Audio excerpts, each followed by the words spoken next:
Get ready, Staten Island. It's time to celebrate 5 years of Ferry Hawks baseball. Come out to the ballpark this week as the Ferry Hawks welcome in the Charleston Dirty Birds May 5th through the 10th. Grab the kids and come on out. We kick it off on Tuesday, May 5th with Cinco de Baseball with $5 tickets and $5 food and beverage specials. And we end the week as we celebrate all moms on Mother's Day. Moms get in free. Visit ferryhawks.com now to lock in your seats. Listen, all you New Yorkers. Excuse me, taxi. Okay, man, we're looking around. This is the 77 WABC minicast. Let's go to the senator. Yeah, absolutely. He's calling in now. Senator Kevin Cramer from North Dakota. Well, Friday night. What the heck is going on? With us today from the great state of North Dakota, Senator Kevin Cramer. And Senator Cramer, I mean, we got so many moving parts. What do you want to talk about tonight? Well, I think tonight is a good night to talk about, we talk about any number of things. You're right, the moving parts. But speaking of moving parts, Iran and Donald Trump and the negotiations are going on under duress for the Iranians with all the leverage for Donald Trump.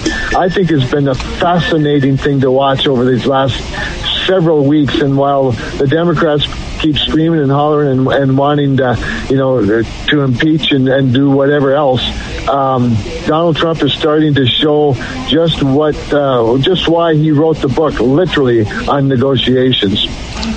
Well, he is, let me tell you something. I was in the airline business at one time, and I dealt with India, Pakistan, Israel, Nigeria, and let me tell you, it was an experience.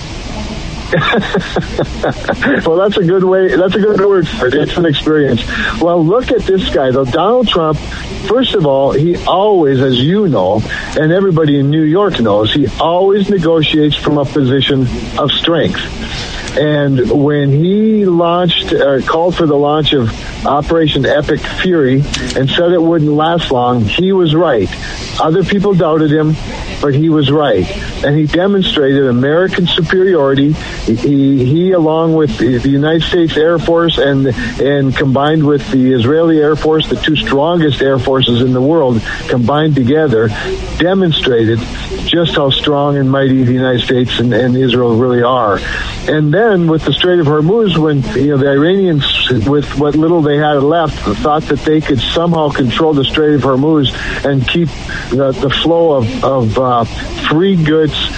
By that I mean the free flow of American enterprise through the Strait of Hormuz, but punish the other Arab states in the nation or in the neighborhood, and somehow they could let their oil flow freely through it. Donald Trump once again flexed and put the end to that by blocking all ships that are carrying product in and out of the ports in Iran, while at the same time helping open pathways through the Strait of Hormuz for friendly commerce. And I think at this point now, as we just see it day by day playing out, that Donald Trump has proven to have the upper hand, and you're seeing a much more, I don't want to say necessarily compliant, but a much, much closer negotiation taking place toward peace than war. And then, so again, you have to hand it to Donald Trump and by the way, to his team. I mean, look at Marco Rubio when he steps up to the microphone, what his messages mean and do, and how they comfort the world, and they comfort the markets. They give a sense of confidence to the geopolitics of the region.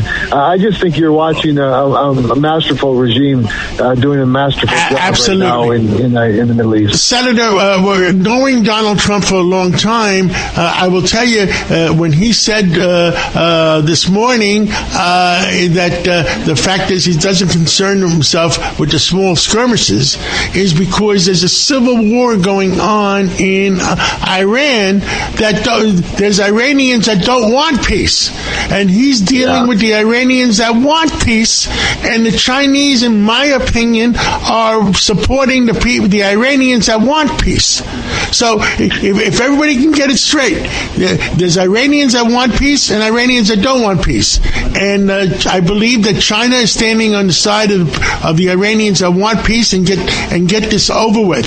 And the other thing I have to say is the fact is that history repeats itself. And one of my historian friends said to me, this happened 150 years ago in the shores of Tripoli. The shores of Tripoli had to do with the Barbary Coast where they wouldn't let the American ships go through. I'm going to say, does that mean the Marines are going to come up with a new hymn from the shores of Tripoli to the shores of Hormuz? Well, that could be arranged probably, but John, the illustrations you just used are wonderful in this, illustrating just the complexity of geopolitics. And your illustration of China being on the side of those who want peace, I think represents what Donald Trump intuitively understands, and that's it. At the end of the day, all politics is about economics. And China, while they are more naturally aligned, perhaps, with a dictatorship, a strong man, even though they're not communists, they are obviously radical Islamists, but they have similar interests in that the Chinese have been buying discounted oil from Iran for a long time. But at the end of the day, they're not true brothers and sisters in terms of their politics. And China is smart enough to know that they'd rather be with the side of the victor than the side of the loser. And that's the difference between our alliances and their alliances. The same is true of Russia. The same is true of North Korea. They're all sort of friends in that they have a common enemy. But when that common enemy is stronger than their ally, they become more compliant with us. And so you're exactly right. And that's a great illustration of how history repeats itself, and also how the Chinese want to buy oil. And right now they're not able to buy discounted oil or any oil from Iran because we're not letting Iran's oil out. And I'm going to give you the good news. But history, President Trump, and I discussed it with him, doesn't repeat itself, where we cut out Japan just before World War II completely from oil. President Trump says, China, you can have all the oil you want. Let's just negotiate price. So it's only about price, not about you're not going to have any.